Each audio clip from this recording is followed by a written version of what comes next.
एक समय की बात है, सभी देवताओं ने भगवान ब्रह्मा से निवेदन किया, प्रभु सृष्टि का संतुलन हेतु माँ आदिशक्ति का जन्म लेना अनिवार्य है, तभी शिव और शक्ति का मिलन संभव है। भगवान ब्रह्मा ने अपने पुत्र दक्ष प्रजापति से कहा, दक्ष तू माँ आदिशक्ति का पूजा तपस्या करके उसे प्रसन्न कर अपनी पुत्री रूप में मांग लेना। दक्ष प्रजापति और प्रसूति माँ ने ऐसा ही किया। घोर तपस्या करने के बाद आदिशक्ति माँ ने दर्शन देकर कहा, मैं तुम्हारे घर में एक पुत्री के रूप में जन्म लूंगी। फिर कुछ समय बीता। माँ का जन्म एक कन्या के रूप में हुआ। माँ सती बाल्यावस्था में ही शिव भक्ति और तपस्या करने लगी। उसका मन केवल शिव पर ही रहती थी।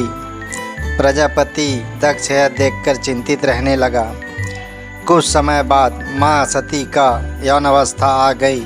वह प्रभु शिव का पूजा और व्रत प्रेम पूर्वक करने लगी।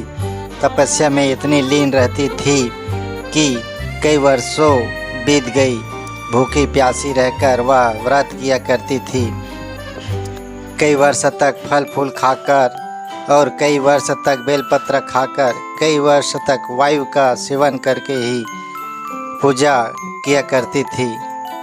धूप छाँव पता ही नहीं चलता, इतना तपस्या में लीन हो जाया करती थी। भगवान शिव एक दिन प्रकट होकर कहा, हे देवी, मैं तुम्हारी तपस्या से प्रसन्न हुआ, क्या वरदान चाहिए?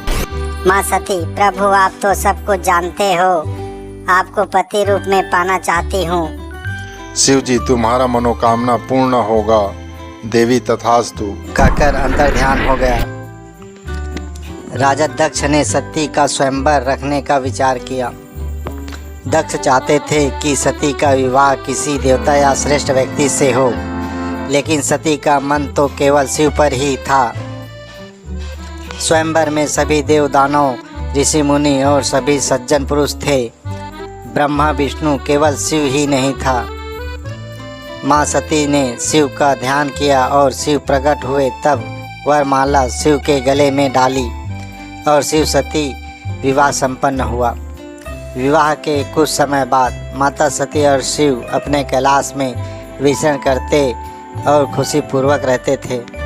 कुछ समय बाद राजा दक्ष ने एक महायज्ञ आयोजन किया और सभी देवी देवताओं, ऋषि मुनियों को आमंत्रित किया और जानबूझकर शिव को आमंत्रित नहीं किया, क्योंकि शिव को वह बहुत पसंद नहीं करते थे।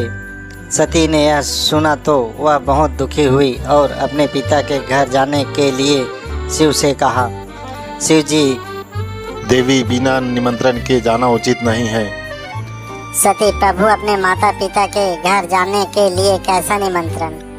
और पति की आज्ञा के बिना माँ सती यज्ञ के स्थान पर पहुँच गई। वहाँ दक्ष ने शिव जी का अपमान किया। दक्ष शिव शमशान का निवासी है, वह भूत प्रेत के साथ रहता है, उसका क्या मान सम्मान। अपनी पुत्री को भी बुरा भला सुना दिया। सती माँ अपने पति का ऐसा अपमान न सह पाने पर माता सती ने कहा, ऐसा शरीर जो पति का अपमान होते हुए देखे और मौन रहे, वह मेरे लिए धारण करने योग्य नहीं है। माँ सती ने अपने तपोबल से ध्यान किया और अपने शरीर का यज्ञ में आत्मदाह कर लिया। भगवान शिव को जब यह समाचार मिला तो वह क्रोधित हो उठे। उन्होंने वीरभद्र और भद्रकाली को उत्पन्न कर यज्ञ का विध्वंस करने का आदेश दिया। वीरभद्र ने दक्ष का सिर काट दिया। बाद में सभी देवी देवताओं के विनती से शिवजी दक्ष के सिर को एक बकरे के सिर में जीवित किया।